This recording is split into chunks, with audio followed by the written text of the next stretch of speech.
Boa noite, galera! Estamos iniciando hoje aqui o nosso mestre dos concursos militares com nossos professores Vini, o rei de Fortaleza, e o nosso professor Anchieta, nosso professor platinado.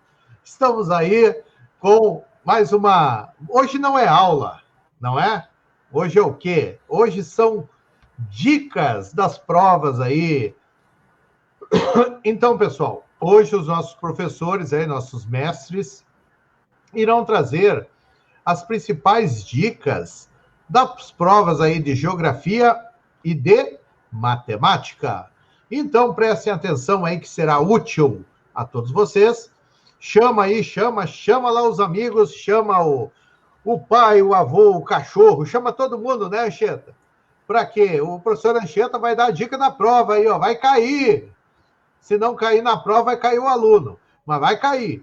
Então, vamos lá, então. O nosso professor Vini, o rei de Fortaleza, vai iniciar aí com as suas super dicas. Está contigo, Vini? Primeiramente, mais uma vez, boa noite.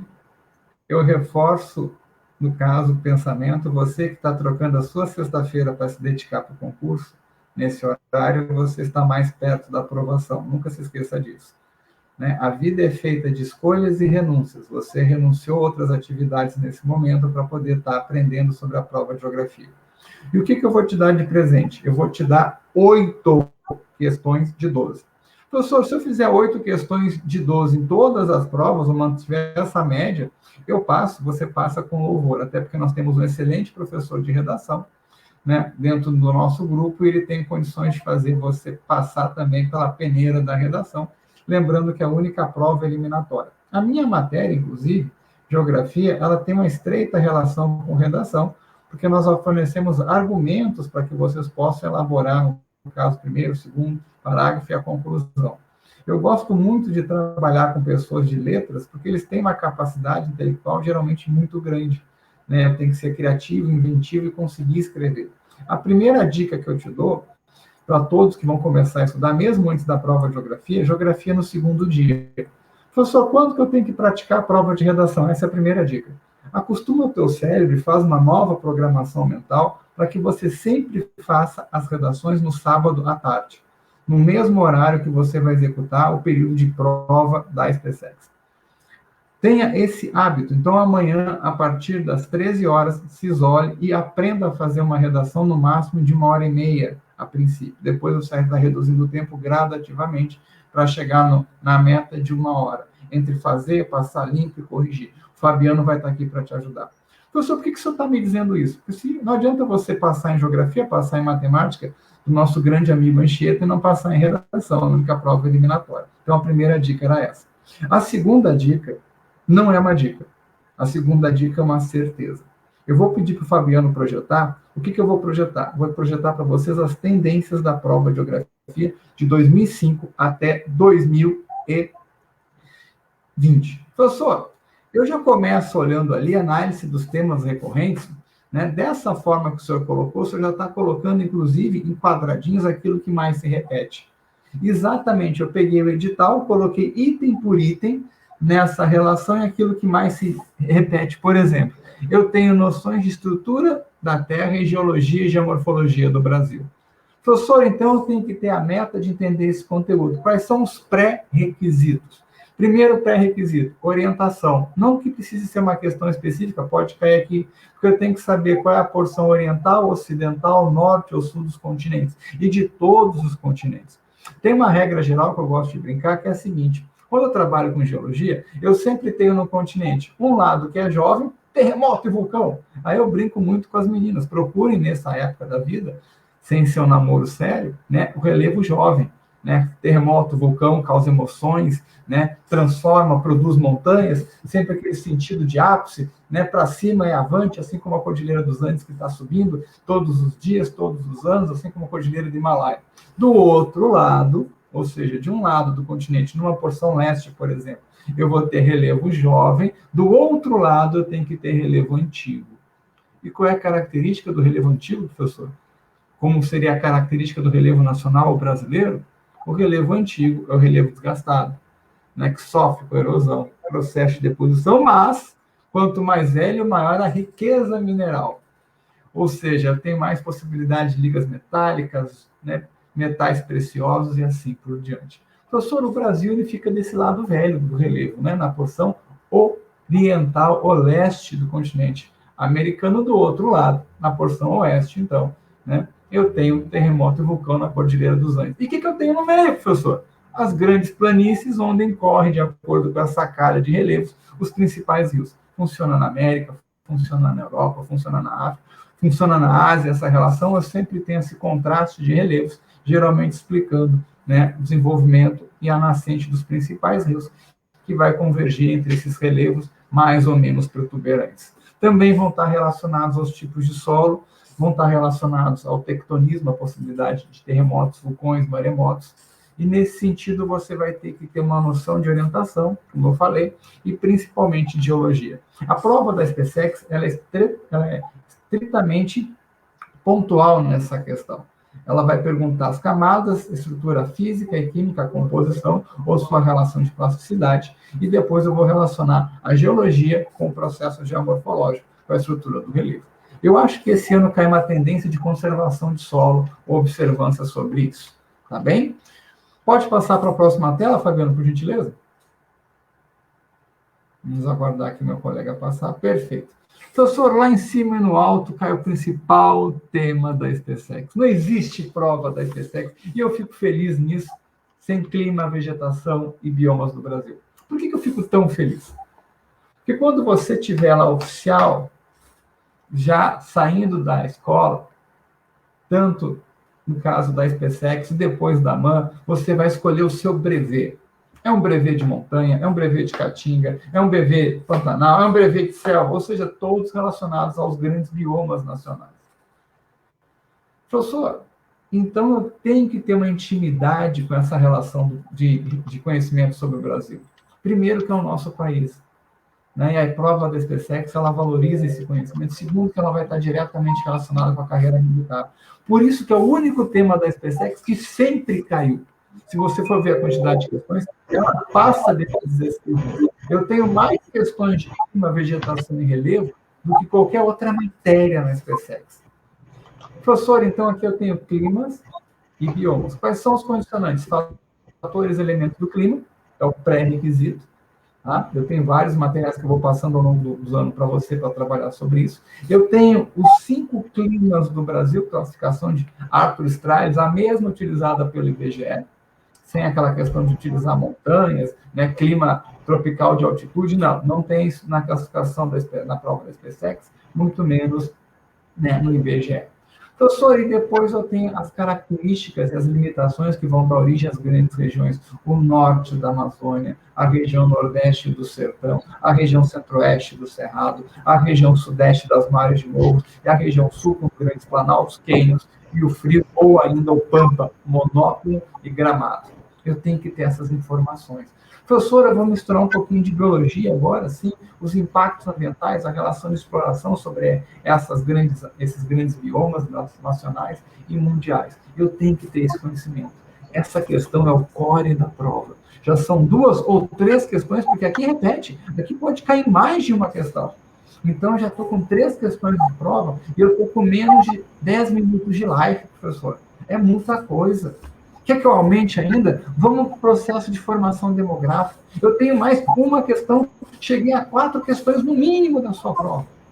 Eu não preciso nem dar aula sobre isso, porque você tem materiais em diversas fontes. A demografia, o conhecimento do povo brasileiro, desde o processo de formação, a sua gênese, a quantitativa. O professor não está tendo censo, mas eu posso ter estimativas. A SpaceX faz essas estimativas. O bônus demográfico, a nova estrutura etária, a participação cada vez maior da mulher na composição econômica e profissional, como que eu tenho a relação do desemprego, do impacto demográfico, do impacto econômico, tudo isso eu vou pedir para você. As teorias demográficas. Eu sou partidário que eu teria que ter uma questão esse ano, né, se a SpaceX quisesse abençoar, era um tema que eu trabalhei com meu amigo Micheta semana passada, é um tema que eu trabalhei com meu amigo Fabiano, que foi sobre a Marvel. E aí eu tenho o principal personagem da Marvel fazendo uma teoria demográfica em vários filmes.... Ele queria acabar 40%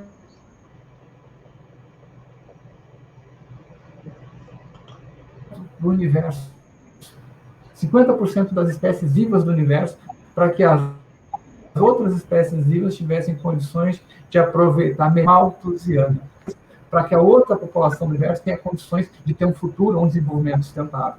Ele está aplicando uma teoria malthusiana. Eu sonho em ver a fotografia de Thanos na prova do SpaceX com a manopla do infinito, e aí perguntando qual teoria demográfica está relacionada a esse personagem da Marvel. Claro que não vai ser assim, vai ter outro contexto, mas eu poderia ter uma questão maravilhosa sobre esse tema recente. E já chegando em meio ambiente, de clima, vegetação e relevo, eu chego para todos os condicionantes ambientais, formas de proteção do solo, diferentes maneiras de manejo, os processos mais ou menos agressivos sobre o solo. Ou seja, eu tenho muita riqueza de questão aqui. Professor, tem a questão da distribuição espacial da indústria, é importante eu saber? A matriz energética, sim, porque nós estamos sempre pensando na perspectiva de plano de Estado. O Brasil, quando ele é pensado nos organismos das Forças Armadas, ele não é pensado em termos de governo, sim em termos de Estado. Nesse sentido, eu tenho que ter uma previsão do aumento de fontes energéticas, preferencialmente renováveis, e aí eu já vou te adiantar, como eu já mostrei na minha primeira participação nesse grande espaço proporcionado pelo professor Fabiano, o convite, o desafio dele, que é levar até vocês na melhor forma a informação precisa para responder a questão, que a energia hidroelétrica, ela polui muito, ela tem um grande custo. Eu tenho que fazer essas reflexões para entender, no caso, as necessidades da hidroeletricidade do Brasil. Por exemplo, eu não posso colocar uma usina hidrelétrica na região norte, porque vai devastar e poluir muito aquela região, agredindo mais ainda a floresta amazônica. Fabiano, passa para mim mais uma vez, por gentileza, a imagem, o slide, perdão. E o que eu tenho para terminar essa relação? Urbanização nacional. É a quinta questão, gente, sobre diferentes relações. Eu quero que eles perguntem a diferença de região integrada de desenvolvimento econômico, RID, que acontece ao redor de Brasília, quando eu passo do limite estadual para outro estado. Quem administra é o país, diferente de uma região metropolitana, que fica dentro do mesmo estado, e quem administra é o governo estadual. Eu quero que eles perguntem isso, porque isso ainda não caiu. Eu quero que eles perguntem o termo gentrificação, que é quando eu começo a renovar os espaços decadentes, geralmente do centro da cidade, colocando cinema, colocando outros interesses gastronômicos, renovando isso para uma parcela da população que tem condições de frequentar, eliminando ou desmetropolizando a cidade para a população mais carente que vai sendo afastada para os bairros novos e a formação da periferia. E para encerrar a sétima questão, a nossa relação de blocos econômicos. Infelizmente, provavelmente, o projeto furado, do acordo da União Europeia com o Mercosul, em função que todos os países da Europa têm que ratificar o acordo, e o nosso atual governante não é bem visto, a questão da pressão sobre a Amazônia, que não foi resolvida e talvez seja um dos grandes impasses para que a União Europeia aceite o acordo do Mercosul com a União Europeia. Como que funciona a União Europeia? A questão do Brexit, que não caiu na prova. Ou seja, nós temos uma possibilidade do Brexit, que foi desenvolvido até janeiro do ano passado, para que ele ocorra na nossa prova. E ainda a formação dos grandes blocos, como que isso se adapta à globalização. Professor, eu entendi até agora, mas eu tenho uma dificuldade. Eu quero um plano de curso. Como é que o senhor me dá essas 8 questões e não me ajuda a montar um calendário para estudar? Próxima imagem, por gentileza, Fabiano, para os meus maravilhosos alunos que decidiram aceitar o desafio de estudar na sexta-feira de noite, e tem mérito, merecem passar. Olha o que eu coloquei para você aqui. Cronograma da divisão dos temas mais recorrentes. Eu começo com escala. Provavelmente esse ano eu tenho uma questão de fuso horário, talvez não de escala, mas eu tenho que estudar escala, nem que seja para a prova de matemática do meu amigo Anchieta, para resolver as questões de razão e proporção sobre área. E quando eu trabalho escala, eu sempre peço licença aos maravilhosos professores de matemática que eu tive, porque eu te explico a tabela de comprimento a partir da centralidade do metro, decâmetro, decímetro, hectômetro, centímetro, e milímetros e quilômetros. E depois eu divido para trabalhar com área quadrada, e depois eu divido por 3 para trabalhar com volume. Dessa forma, o aluno aprende geografia, aprende escala e pode usar esse conhecimento em física, química e matemática. É por isso que é tão importante que você estude escala para a prova de geografia e para as outras relações. A estrutura tectônica e o relevo do Brasil, a gente não pode deixar de valorizar nosso país. O tema preferido da SpaceX, clima do Brasil, climograma, biomas nacionais, destacando os grandes domínios morfoclimáticos. Quais são os domínios, professor? A Amazônia, o sertão, a Mata dos Cocais. Eu tenho o Cerrado, eu tenho o Pantanal, eu tenho a Mata de Araucária, eu tenho os campos e eu tenho mares de morros. Bom, professor, o senhor estava falando o nome de vegetação, a caatinga, por exemplo. Por que é mares de morro? Porque a Mata Atlântica foi tão devastada que a principal característica é que ela se encontra nas encostas dos mares de morros. Vocês vão ver que todos os domínios morfoclimáticos do Brasil começam com o nome da vegetação, menos a da vegetação mais degradada, que é a da Mata Atlântica. A matriz energética, como eu já falei, problemas ambientais, destacando as ações que eu posso tomar para mitigar esses problemas, a distribuição espacial da indústria, a industrialização nacional dividida em 4 fases. Mais adiante eu vou te dar um resuminho, vai matar a pau, que vai ser História e Geografia sobre o desenvolvimento econômico do Brasil. A demografia, que eu canso de dizer, ela tem que ser questão, ela é central, porque o Exército é a casa do povo brasileiro. É ali que eu tenho o processo mais presente de miscigenação e de aceitação. Generais negros, generais nordestinos. Hoje o general de exército, com muito orgulho, é do Ceará. Se fosse um processo discriminatório, como existe em outros elementos, em outras forças, não vou citar a Marinha, jamais falaria disso, eu teria uma centralidade, né, para a região do Rio, para a população, né, fluminense ou carioca. O Exército, não. Se você tiver mérito de qualquer lugar do Brasil, independente da sua cor, você chega lá. Professor, então aqui eu tenho ainda o processo de urbanização. Volta lá, Fabiano, eu estou falando. Obrigado. Tá? Associações de entidades e a causalidade. Qual é o meu objetivo para você? Eu quero que você faça, em aproximadamente 6 meses, de maio até setembro, 10 temas, 2 temas por mês. Dessa forma, você vai ter de 8 a 10 questões na prova de geografia. E tendo de 8 a 10 questões na prova de geografia, você passou em geografia para a SpaceX. Eu tenho agora que falar para você como é que eu resolveria uma questão da prova, mas eu quero primeiro que o meu grande amigo, o professor Anchieta, que é maravilhoso, o homem das exatas, nesse grande grupo formado pelo Fabiano, possa falar para vocês também da prova de matemática. E qual é a curiosidade? Tudo que é bom fica para o final. Por isso que matemática e geografia no segundo dia, tá, Fabiano? Desculpa aí. Sacanagem. Vamos lá, nosso Vai professor. Lá, meu amigo Anchieta, a bola está contigo, depois eu volto. Liga o microfone. Estou para projetar minha tela. Joga aí. Peraí, tá aqui. Agora nosso professor Platinado vai dar as suas dicas aí, vai das 20 questões, pelo menos 18 ele vai passar agora. Chegou aí, Fabiano? Está aqui, já vou transmitir. Deixa eu aumentar aqui, não. Tá. Aí. Vini, só tirar uma dúvida contigo, Vini. Tu vai trabalhar mais um assunto ou 2? Eu vou trabalhar, na verdade, como é que eu responderia 2 questões da prova da SpaceX. Eu demoro uma média de 7 a 8 minutos para chegar na conclusão desse processo, tá? Então, cada um de nós dois vai ter uma meia hora hoje até as 10. Tá, só para orientar aqui. Tô na linha aí, né, Fabiano? Tá comigo, né? Tá contigo. Tá. Tá contigo, então, tá lindo, tá com dando ela, continuidade... Oi? Dando continuidade, então, ao que o nosso amigo Vini tratou aí com vocês, eu vou falar aqui da matemática, né? Da chance de cair uma questão de matemática e do que vem acontecendo, então, nos últimos concursos. A gente percebe aqui, por essa tabela, que é um resumo de 2011 até 2020. Então, até a prova do ano passado. E por que não antes, né? Porque em 2011 a prova ela é reformulada praticamente. É quando entra no contexto da matemática, aliás, no contexto da matemática, não, no contexto do concurso, o 3º ano do ensino médio, em 2011. Então, se por acaso alguém for estudar com provas anteriores a 2011, na matemática, na geografia, qualquer outra matéria, disciplina, vai perceber que os assuntos vão até o 2º ano do ensino médio. Então, em 2011, há essa ruptura, vamos chamar dessa maneira, em que a prova passa do segundo ano para o terceiro ano, inclusive. E o que acontece, então, com o terceiro ano? Os assuntos do terceiro ano, eles são cobrados.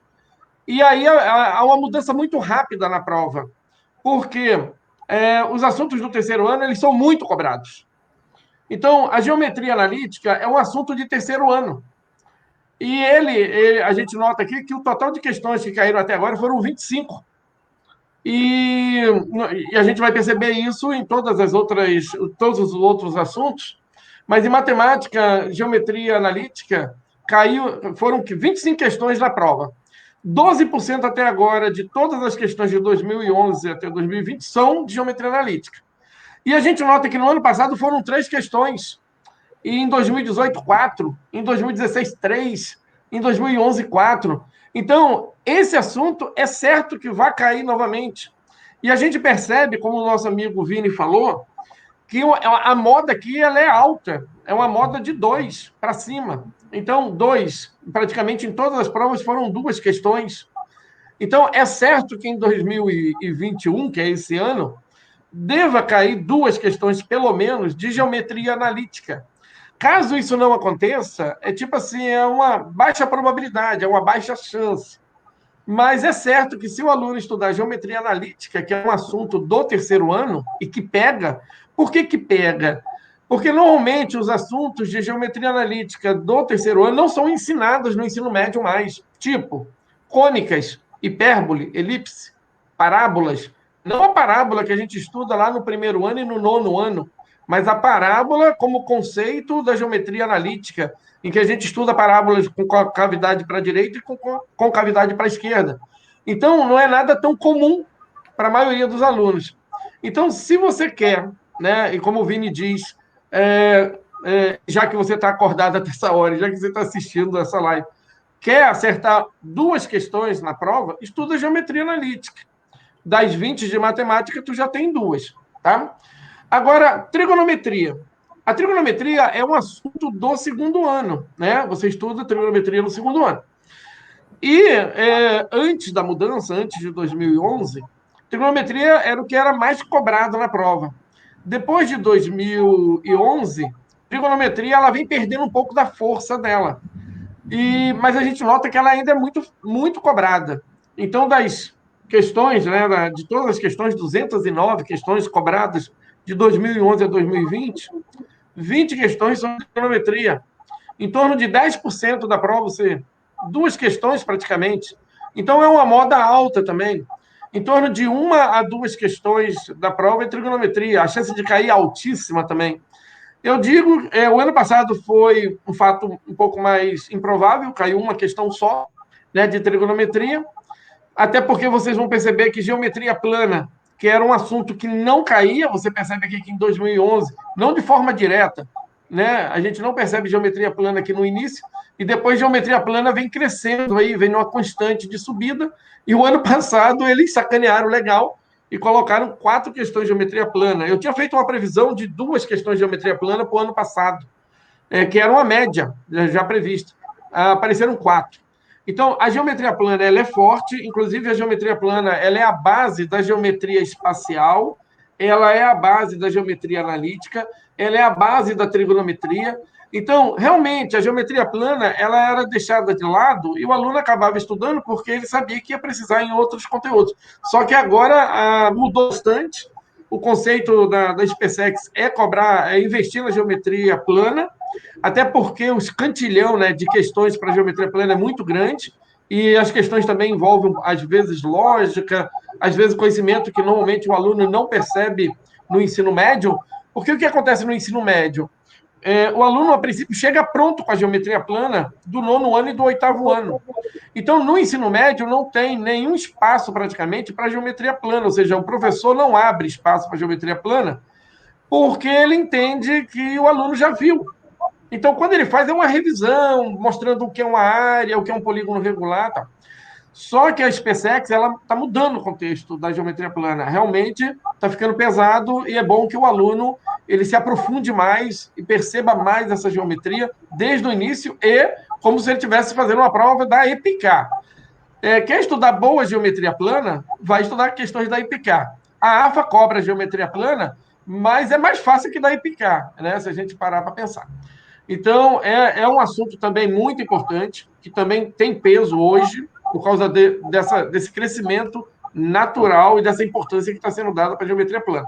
Apesar de ter 6,2 aqui em todas as provas anteriores, são 10 provas, mas é um ascendente isso daqui, eu acredito que vai continuar aparecendo na prova desse ano. A princípio, 2 questões diretas devem ser de geometria plana. Direta. E quando eu falo de direta, é porque dentro da matemática, uma questão pode envolver 3 assuntos. Mas, normalmente, um deles tem um peso maior, que é justamente onde a gente vai concluir tudo. E os outros são intervenções, né, matemáticas de assuntos de segunda linha para um determinado tema. Então, a geometria plana é um conceito que a gente utiliza em vários outros, como eu falei, na trigonometria, na geometria analítica, na espacial, mas que acaba sendo muito importante agora como conteúdo forte, tá? Eu vou falar de mais um, né? E aí eu retorno aí para o amigo Vini, para a gente poder ter mais um tempo depois para dar continuidade nesse trabalho aqui. Outro assunto também, polinômios, ele é do 3º ano, é um assunto que normalmente os alunos vão deixando para lá, mas ele é poderosíssimo porque ele subiu, né? Ele consta em todos os anos, a gente pode notar aqui que todo ano cai uma questão de polinômio. O ano passado caiu uma, mas a percepção é de 2 também. Tá? Então, polinômios é um assunto muito forte e é bom que vocês estudem polinômios. Aí, Fabiano, eu vou passar a bola para o Vini, porque aí depois retorna para mim e eu continuo aí com a geometria espacial métrica e eu não sei se eu te apertei aí, Vini, ou se você quer que mais um tempo para dar o retorno, ou você já tem condições de... Eu só queria ajudar essa linha de raciocínio e pedir para o aluno perceber que eu tenho que ter pré-requisitos para chegar em alguns elementos de prova. E isso que a SpaceX está pedindo cada vez mais. Por isso que eu coloquei no início que eu tenho que saber alguns assuntos para poder me relacionar a outros. E eu vou mostrar a partir da minha prova, assim como o Anchieta vai colocar, que uma das formas da SpaceX conseguir colocar essa grande gama de informações em poucas questões é fazer questões de múltiplas afirmativas. Coloca para nós, por gentileza, Fabiano, a primeira forma aí. Primeira questão, 2020, tá, meus amados? O que nós temos aqui? Eu vou responder uma questão da SpaceX. Professor, a geografia estuda o mundo. Estuda o mundo. Como que eu trabalho com tantas informações e em poucas questões? Por que meu amigo Anchieta também sofre para colocar toda a matemática que você estudou ao longo de 14 anos em 20 questões? Né? De forma mais eliminatória, um processo de desenvolvimento racional, raciocínio lógico, percepções matemáticas, visualizações, contextualizações. A SpaceX tem essa dificuldade. Como que eles vão trabalhar essa dificuldade de uma maneira mais inteligente? Vamos lá. Toda a prova da SpaceX que tiver múltiplas afirmativas promete para mim, aluno. Eu já te dei 8 questões de prova. O que eu estou te dando agora é o método de realizar a prova. Tudo bem? Então, já te dei 8 questões e agora eu vou te dar um método de resolver a prova. Vamos lá. Por eliminação. A Amazônia é a maior floresta tropical do mundo, estende-se por mais de 8 milhões de quilômetros quadrados por diversos países sul-americanos. Sobre esse bioma, professor, o senhor prometeu e acontece. Se eu pegasse todo esse material que o senhor vai disponibilizar, que o Fabiano e o Anchieta vão colocar, relacionados a você nos seguir, a você para compartilhar as aulas, material, o que eu vou ver em todos os anos da prova de geografia? Clima do Brasil, biomas, climograma. Mais de uma questão. Na prova do ano passado, eu tive 2 questões. Professor, 2 questões de 12 é quase 20% da prova. Eu tenho que perceber isso. Eu tenho que ter essa noção de quantitativo, amados. Tá? Vamos lá. Afirmativa 1. No Brasil, a floresta ocupa as áreas de 9 estados da federação. Tá, tem 8 milhões de quilômetros quadrados, ele não disse o quanto teria no Brasil. Acre, Amazonas, Amapá, Maranhão. Peraí, professor. A floresta amazônica não era aquela da região norte? Maranhão não fica na região nordeste? Aquele conflito ali do meio norte, professor? Calma. Mato Grosso do Sul. Peraí, professor. Mato Grosso do Sul é ali junto com o Paraná, né? Tem floresta amazônica ali na divisa do Paraná com o Mato Grosso do Sul, da região sul com a região centro-oeste. Roraima, Rondônia, Roraima e Tocantins. Doutor, eu não sei, mas eu vou dizer para vocês que com as intervenções que eu fiz, a necessidade de conhecer pré-requisitos. Qual é o pré-requisito aqui, meus amores? Além de saber a extensão da floresta amazônica, eu tenho que saber quais são os estados pelas siglas. É o mais básico, de saber a relação de estado por sigla. Ou seja, aquele conhecimento de Brasil, como o Chita coloca, é o pré-requisito para chegar nessa prova. Tá, professor, então tá errado, né? Porque não tem como apelar para o Mato Grosso do Sul, para o Maranhão. Tá, tudo bem. Vamos eliminar a 1. Já eliminei a resposta A e B. A e B foram eliminadas. Vamos ver a 2. A variação topográfica, ou seja, forma da descrição do relevo. É responsável pela existência de 3 estados: Mata de Igapó, Várzea e Terra Firme. Tá. Para quem estudou o mínimo de floresta amazônica, as primeiras 5 informações que o professor de geografia passa são essas. Está correto. A exuberância da vida vegetal da Amazônia reflete doeu! Alta fertilidade numa região que já foi o fundo de mar, depois era um deserto. Hoje já tem uma teoria que foi um meteoro que trouxe vida para a região amazônica. Não tem fertilidade de solo nenhuma. Alto teor de matéria orgânica no lugar que chove tanto. A terra é lavada pela água lixiviada. Não deu, gente. A 3 é impossível. Tirei a 3. Já tem a resposta certa. Eu vou ler a alternativa 4 de teimoso, porque você pagou para fazer a prova. Tá? Eu vou ler, eu já sei a resposta, porque se eu tirei a 1 e tirei a 3, sobrou a B.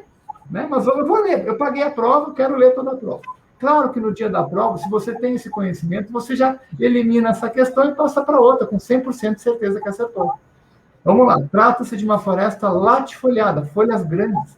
Professor, por onde que a planta respira? Pelos estômagos, que são aqueles nozinhos e pontos na ar, que seriam semelhantes aos nossos poros, e pela folha, que seria semelhante ao nosso sovaco, ou as glândulas sudoríparas. Quanto maior a umidade, para a planta não morrer afogada, maior a folha, maior a quantidade de folhas. Perene foliada, sempre verde, porque se ela perder as folhas, ela morre afogada pela quantidade de chuvas.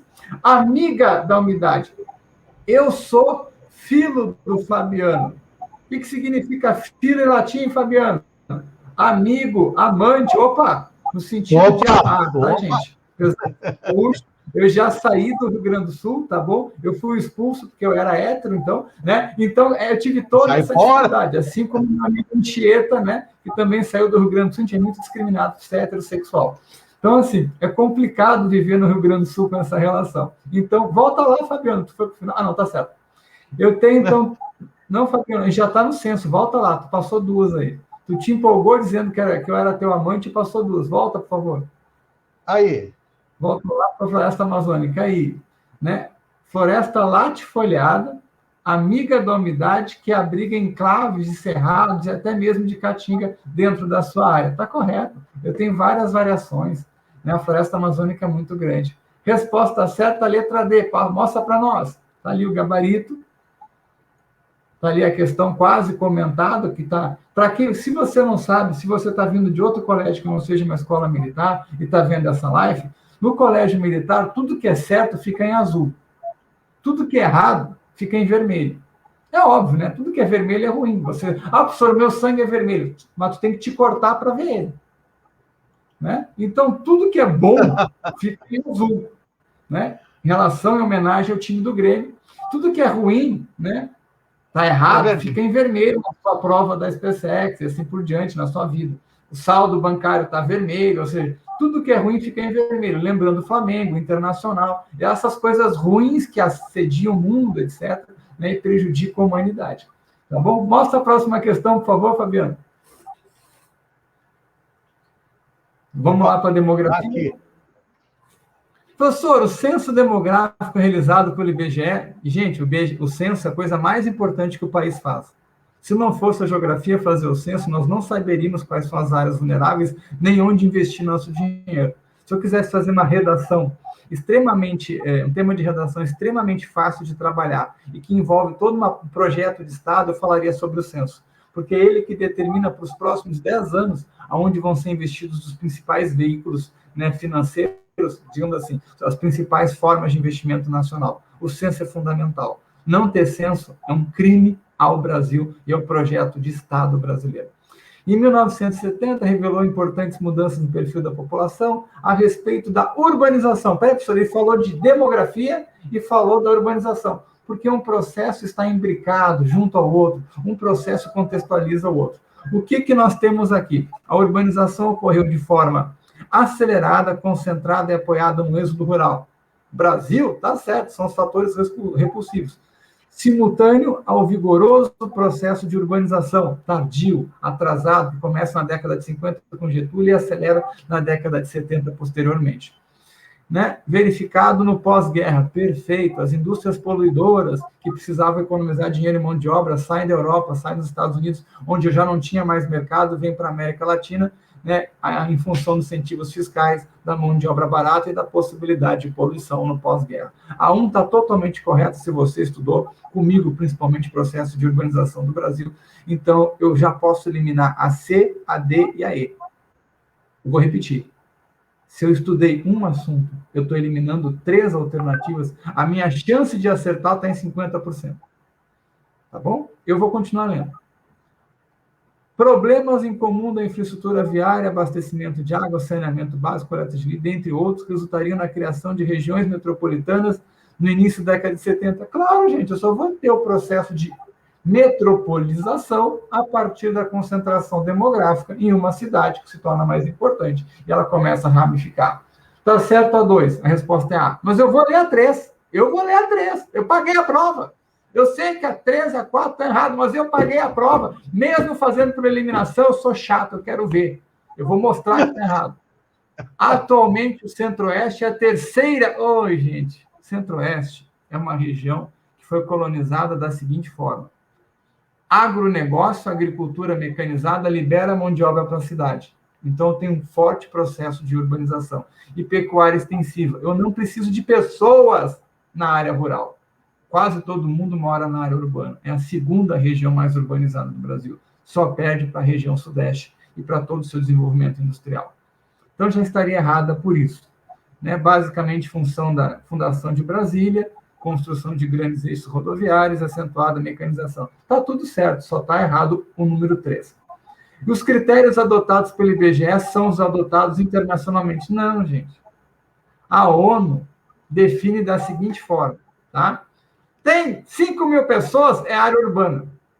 Não importa se não tiver rua asfaltada, saneamento, luz elétrica, se juntar 5 mil pessoas, é considerado uma área urbana. É óbvio que o Brasil, conhecendo as desigualdades, não poderia usar essa classificação no nosso país. Então, eu tenho que ter uma sede, uma estrutura de municípios. E já fica a reflexão. Pode colocar a resposta, Fabiana. Por favor. Já fica a reflexão para nós. Será que eu preciso de tantos municípios do Brasil com baixa população? No Rio Grande do Sul, tem municípios que têm 1.000 habitantes. Basicamente, tu decide a votação, a eleição do prefeito, vereador, né, no final de semana, com a família. Será que eu preciso manter essa economia de tantos municípios? Será que não seria interessante fazer uma economicidade em termos legislativo, executivo, juntando municípios pouco povoados hoje? Essa é uma das alternativas do pacote, né, de saneamento fiscal que o nosso ministro da Economia chegou a sugerir. E essa alternativa não é tão ruim assim. Só que aí vai entrar dentro da vaidade, dos critérios de acomodação, né, de muitas áreas e regiões do Brasil. Onde eu tenho maior concentração de municípios ociosos? Na região sul, em função da grande imigração, que vai resultar no êxodo, né, dos gaúchos indo para a região centro-oeste, norte, nordeste, que é o meu caso, que é o caso do meu amigo Anchieta, né? O único que ficou e ama o Rio Grande do Sul, o caso é o Fabiano. Os outros gaúchos costumam sair por causa do clima. O Anchieta saiu em função da sua atividade como militar. Então, nesse sentido, a gente consegue ver essas comprovações de baixa demografia até pela história da minha família, a história da nossa vida. E, amados, é isso que a prova da SpaceX quer de vocês, que vocês façam por eliminação. Eu peguei 2 questões de 2020. Tendo o mínimo de conhecimento, eu já acerto a questão. Essa é a beleza da prova. Eu repito, para você que está acordado comigo até essa hora da noite prestando atenção, você não precisa gabaritar a matemática, você não precisa gabaritar a geografia. Você está aprendendo hoje com a Anchieta e comigo que você precisa saber aquilo que mais cai, acertar 8 questões em média e ser feliz. Tá bom? É isso que eu quero que você entenda. A SpaceX não quer um engenheiro, não quer um profissional, um geógrafo. Ela quer uma pessoa com conhecimento mediano, que atinja, ou seja, a média das provas e passe. Que tenha principalmente 3 características: amor por esse país maravilhoso, esteja disposto a entregar sua vida às fileiras de um exército brilhante, pulsante, que já participou de grandes guerras. Nós tivemos uma participação maravilhosa na Segunda Guerra Mundial em Suez. E a terceira coisa que eu te peço, que desenvolva cada vez mais empatia, para perceber, por exemplo, que mesmo sendo oficial, o Exército Brasileiro, ele é movido pelos praças. Eu tenho exemplo de 2 grandes amigos meus que são praças, que poderiam falar sobre isso. Eu não vou dizer que eles estão acima e abaixo de mim, que seria puxar o saco demais, tá? Nessa imagem. Mas, de qualquer jeito, nós estamos aqui com 2 praças que se puseram também, nessa sexta-feira de noite, dividir o seu conhecimento para te ajudar. E quem está nessa aula hoje vai passar. Deus abençoe. Essa é a minha mensagem até aqui. Vai lá, Anchieta, arrasa. Liga o microfone, Anchieta. Liguei. Vamos e aí, projetar. É a tua última? É a tua última passagem? É a minha última, Anchieta. Depois eu vou me despedir. Pode usar o tempo agora. Tá, beleza, então. Fabiano, dando continuidade, a esse resumo das provas, eu não vou trabalhar como o Vini trabalhou hoje, trazendo algumas questões. Eu até montei algumas, mas elas ficaram muito na área da trigonometria. Então, eu não vou tratar as questões hoje, até para não me alongar muito, mas esse resumo aqui, ele já é um resumo muito importante para quem acompanha a prova ou para quem nunca viu a prova, de repente, para quem acompanha e, de repente, nunca montou um resumo desse, né? Porque a gente trabalha com uma determinada área, então é do nosso interesse esse conhecimento, assunto por assunto, do que cai e do que não cai. Um aluno, normalmente, ele não tem essa percepção ou não vai perder o tempo mapeando tudo isso, e muitas vezes ele não tem nem o conhecimento para mapear dessa maneira. E aí a geografia faz isso com o professor Vini, a matemática faz isso comigo, o português faz isso com o Fabiano. Então a gente tem esse interesse de acompanhar tem ideia. Então é muito bacana quando um aluno chega numa live como essa e percebe uma tabela dessa de graça aqui, que ajuda muito a delimitar, inclusive, a forma que ele vai estudar, não perdendo tempo com coisas que são desnecessárias e marcando ali, prestando mais atenção naquilo que realmente tem mais chance de cair.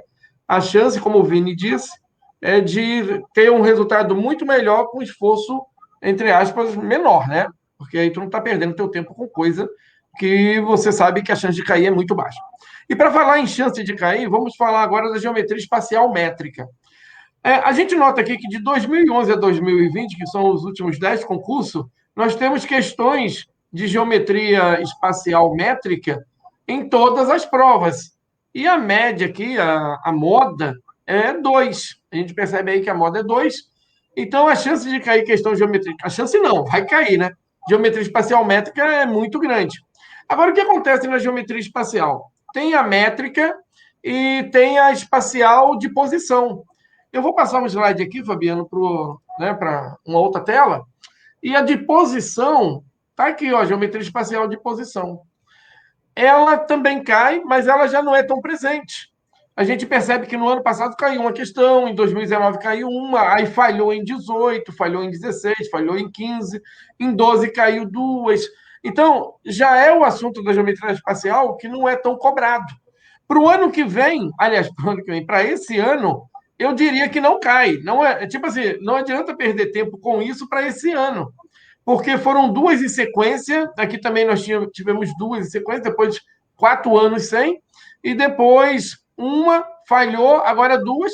Eu acredito que vai falhar esse ano. Então, geometria espacial de posição, para um aluno que está estudando, caso ele tenha pouco tempo, ou caso ele perceba que isso é muito complicado na vida dele, deixa para lá, que a chance de cair é mínima, realmente, esse ano. Então, voltando para a tela anterior, a geometria espacial métrica, não. Ela realmente cai. E aí você me pergunta, você que está assistindo pela primeira vez e não sabe o que é geometria espacial métrica e não sabe o que é geometria espacial de posição. Pois bem, A geometria espacial de posição, que é a que eu acredito que não vai aparecer esse ano, vai tratar do ponto, da reta e do plano no espaço. Então, são conceitos, são abstrações, são princípios matemáticos. É um assunto importantíssimo, eu acho interessantíssimo até para criar a base.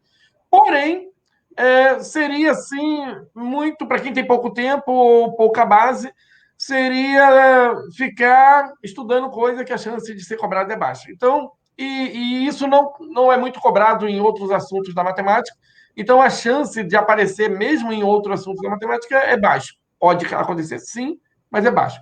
Mas a métrica não. O que a métrica trabalha? A métrica trabalha com os poliedros, a métrica trabalha com cone, com a esfera, com o cilindro, né? Então, aqui, com cubo, com paralelepípedo. Aqui não, aqui o cara tem que estudar porque problema tem aos montes para poder colocar na métrica. A chance de cair, então, alta. Eu colocaria aqui 2 questões, polinômios 2, trigonometria 1, geometria analítica 2. Funções. Funções aqui é a parte do conceito de função. A gente pega, o que é o conceito? É domínio, imagem, a parte inicial, a gente estuda no primeiro ano, a gente percebe que a incidência ela é boa, 15 questões em 10 provas, o que dá 1,5 aí de média, mas funções, conceitos, é bom, tem que aprender, porque se a gente não souber o conceito de funções, a gente não passa nem para o próximo assunto, que é função do primeiro grau, segundo grau, logaritmo, que é exponencial. Então, se não souber conceito, não passa adiante. Então, é importante, acredito que deva cair uma questão conceitual, se não for direta, é indireta, ou seja, cai entre outras. Então, essa é uma chance boa. Análise combinatória e contagem. A gente percebe que só falhou em 2013, porém, todo ano cai. Então, é uma questão que aparece, vou marcar uma aqui, a chance é boa. O que a gente estuda aqui? A gente estuda binômio de Newton, o ano passado caiu sobre binômio de Newton, esse ano não deve cair, porque não é comum repetir binômio de Newton. Mas aí vem a parte de arranjo, permutação, vem a parte de combinação, e aí sim, tudo isso aí pode ser cobrado. É importante. A gente nota aqui que função logarítmica vem logo em seguida, é conteúdo do primeiro ano. A gente nota aqui que o terceiro ano ele aparece forte aqui. Trigonometria é segundo ano do ensino médio, que é o terceiro ano. Geometria espacial é segundo ano. Funções é primeiro ano. Análise combinatória é segundo ano. Primeiro ano, então, logaritmo. O logaritmo é quase certo, né? Porque a gente nota aqui que não falhou. Todo ano caiu aí a questão de log, então vou colocar uma questão aqui. A chance é gigante. Geometria plana era um vazio, como eu falei já, e agora é uma frequência, vamos colocar 2. Né? Números complexos é conteúdo do terceiro ano, né? Números complexos, terceiro ano, e também é o último assunto do terceiro ano que é cobrado, e a gente nota que é um constante, números complexos. Falhou em 2019, mas tipo assim, falhou, mas a chance é gigante, ou esse ano vai cair. Vamos colocar uma aqui. Matrizes, determinantes, sistemas lineares. São 3 assuntos do segundo ano, né? A chance de cair também uma. Aqui, ó, a gente percebe que uma questão de um desses assuntos. E aí fica amplo. Né? Muita coisa para cobrar uma questão, mas vai cair uma, ou de matriz, ou de determinante, ou de sistema, ou 2. Né? Agora, probabilidade. Probabilidade, olha só que legal. Uma. Qualquer aluno aí que está vendo a tabela deve estar pensando assim, tá, vai cair uma. Não tem como correr da probabilidade. Né? Isso aqui é quase certo aparecer na prova de novo. Bom, e terminando, então, a última telinha. Como o Vini falou no início, esses assuntos são os assuntos do edital. Eu não inventei nada. É o que está lá no edital. Só está na sequência do que mais caiu até agora. Mas são os mesmos assuntos previstos no edital como assunto principal, vamos chamar dessa maneira. Os subassuntos, aí seria a questão em si. Né? Se a gente trabalhar a questão dentro daquele assunto, eu falo, ó, caiu isso, então deve cair isso dentro daquele assunto. Bom, PA e PG, a gente nota aqui que em 2020 não caiu, 19 não caiu, então o que a gente conclui? Vai cair. Esse ano cai. Porque falhou 2 anos. Um assunto que era recorrente. Tá aqui, era recorrente, ó. E aí falhou 2 anos direto. Adivinha se não vai cair esse ano? A gente pode apostar uma caixa de cerveja, né? Apesar que eu não tomo cerveja, eu distribuo aí para o meu amigo Vini, e não sei se o Fabiano toma cerveja, eu entrego a minha parte para o Fabiano. Geometria espacial de posição, acredito que não vai cair esse ano. Função do segundo grau, caiu uma, aí caiu 2 ano passado, ficou 3 concursos sem cair, 2 concursos sem cair. Então, a chance de cair é baixa, né? Mas eu vou colocar como uma ideia aqui. Modular. Modular, 4 provas seguidas, caindo modular, falhou em 2020. Mas é um assunto recorrente. Falhou em 2020, mas eu acredito que vai aparecer em 2021. Tá? Exponencial cai, não cai, caiu o ano passado, eu acho que não cai esse ano. A minha previsão é não. Função do primeiro grau, deixa eu ver aqui que é pouquinho, e é base, né? A função do primeiro grau é base. Cai, não cai e tal, tem que saber. Isso aqui tem que manjar, mesmo que caia ou não caia, é bobeira, é coisa fácil. Lógica matemática não cai, então essa aqui pode jogar fora. Conjuntos também não cai, tá? Então, pode cair como um assunto intermediário, dentro de outro assunto. Mas como uma questão direta, não cai. Tá, pessoal? Essa é a minha previsão. Espero aí que vocês tenham percebido. Isso ajuda muito, tá? Porque eu sou uma pessoa muito objetiva. Eu já participei de vários concursos. Pode voltar, Fabiano, para a minha tela? Pode fechar aí. Só para eu concluir aqui. Eu já participei de vários concursos, né? E participei da ESA, quando eu fiz, passei na primeira prova. Aí eu fui fazer a prova para a faculdade para fazer a matemática. Passei em primeiro lugar na matemática. E como aluno de matemática, eu fui um aluno de destaque, no sentido que eu gostava muito do conteúdo. E minhas notas ali no ano, né? Lá na faculdade, eu acho que poucos colegas vão conseguir tirar notas como eu tirei, e não estou falando isso porque para gabar, é porque eu gostava do assunto e me dedicava. E quando a gente gosta, a gente se dedica, e eu acho que é isso que o Vini toda hora tenta chamar a atenção de vocês, porque se é realmente aquilo que vocês querem, então, e é aquilo que vocês acreditam, então se dediquem que naturalmente o resultado vem. Ele vem. E como eu sou uma pessoa muito objetiva, até por causa da matemática, então, quando eu fiz a faculdade, eu passei. Quando eu fiz o mestrado agora na UFSM, concorrendo com 101 colegas que eu não conheço, a maioria vim conhecer os meus colegas de mestrado, eu passei em primeiro dos 101. Se fosse uma prova âmbito Brasil, eu seria um dos primeiros do Brasil dentro desse contexto de nota. Eu falo isso porque eu sempre sou um cara tranquilo para fazer prova, sempre fui muito tranquilo, e eu sempre falo aqui para o Fabiano e coloco aqui para vocês que, na verdade, a gente não precisa acertar tudo. O Vini falou isso hoje. A gente não precisa acertar tudo, e eu sempre trabalho com essa ideia do descarte. Eu acho que numa prova de concurso, a gente tem que ir tranquilo, já com a possibilidade do descarte. O que é o descarte para mim? Numa prova de 20 questões de matemática, pelo menos 4 eu descarto. O que é descartar? Eu nem leio a questão, se for o caso, porque elas não vão me reprovar. Então, isso é muito importante na hora da prova, porque às vezes a questão é chata, ela é enrolada, ela é grande, ocupa uma página inteira, tem muita ideia. E na matemática, eu descarto. O que é descartar? Se eu acertar ela no chute, ou se de repente me sobrar tempo e eu vou lá e ganho a questão, beleza. Mas vocês não devem ir para a prova pensando em resolver todas as questões de matemática, todas as de geografia. Vocês têm que entender que tem uma mediana e tem uma nota para ser aprovado. Se essa nota é 8, significa que 8 em 10 é 80%.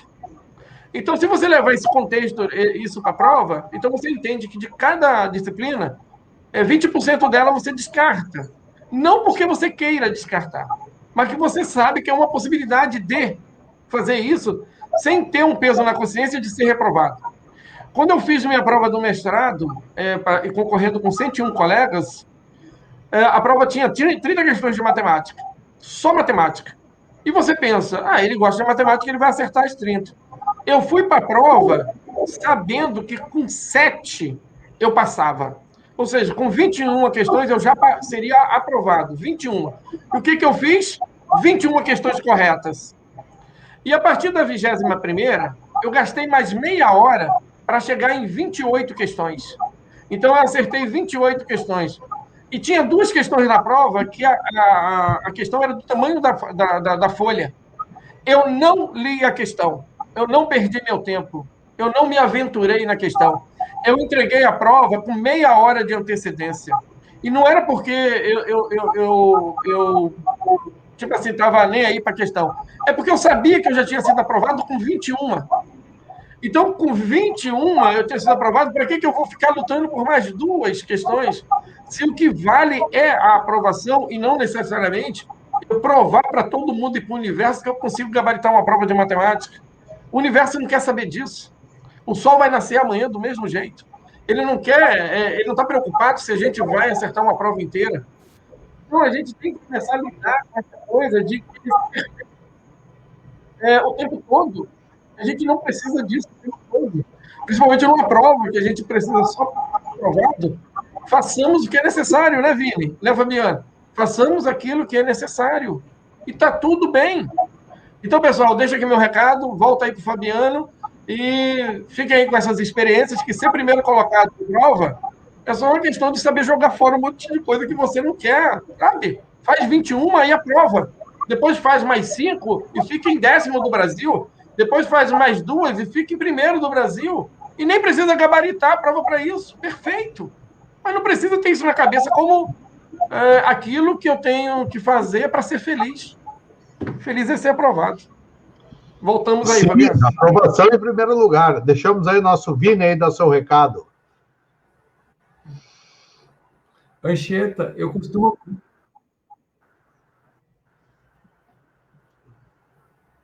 costumo brincar com os meus alunos, Fabiano e Anchieta, que o importante não é ser o primeiro lugar, é ser o último. Porque no próximo ano é a sua média que todos vão olhar. Ninguém olha a média do primeiro, todo mundo só quer a média do último, para saber o mínimo que eu faço para entrar. Então, a pessoa mais conhecida por 365 dias é o último colocado que passou, porque o importante realmente é passar. E é com essa mensagem que eu aproveito para me despedir, agradecendo mais uma vez a gentileza do Fabiano, a companhia do Anchieta, para dizer a todos, tenha como objetivo ser o último candidato aprovado. Por um ano, você vai ser o cara mais conhecido, mais desejado e mais procurado na lista da SpaceX. Tá, meus amores? Bom final de semana. Não se esqueça, segunda-feira é o dia do Exército. Ano que vem, você já vai estar podendo dizer que é o seu dia também. Tá bom? Muito obrigado. Bom, pessoal, encerramos aqui nosso bate-papo aí. Sexta-feira que vem, eu vou falar um pouco sobre a prova de português aí, mesma tabelinha, e o nosso amigo Giacomini vai conversar sobre física, ou se não, o nosso amigo William vai conversar sobre química.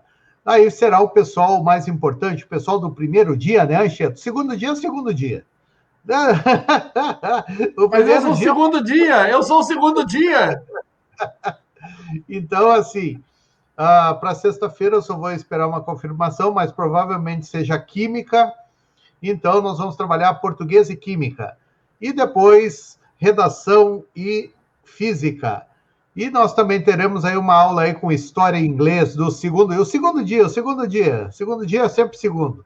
Então, nós vamos bater aí os principais assuntos aí trabalhados na prova da SpaceX. Deixo meu beijo para vocês aí. O material do professor Vini nós vamos distribuir aí, mas o pessoal vai ter que se inscrever nos nossos canais, né, Anchieta? Isso aí. Nós passamos o material, mas também o pessoal dá um like lá, se inscreve, faz subir o nosso quórum aí, né, Anchieta? É isso aí, Fabiano. Eu também tenho o mesmo trabalho que o Vini fez da matemática, tá? Depois eu vou ceder aí para o pessoal. Deixa o pessoal pegar primeiro o de geografia, aí depois que eles tiverem o gostinho, a gente passa de matemática para eles também. Claro, vamos passar o de português. E deixo aí meu abraço para o professor Vini, o rei de Fortaleza, e o meu companheiro aí de Labuta, né? O nosso professor platinado. Amanhã nós temos live, né, Anchieta? Vamos corrigir umas questões aí, tá? Um abraço a todos aí, uma boa noite. Boa noite.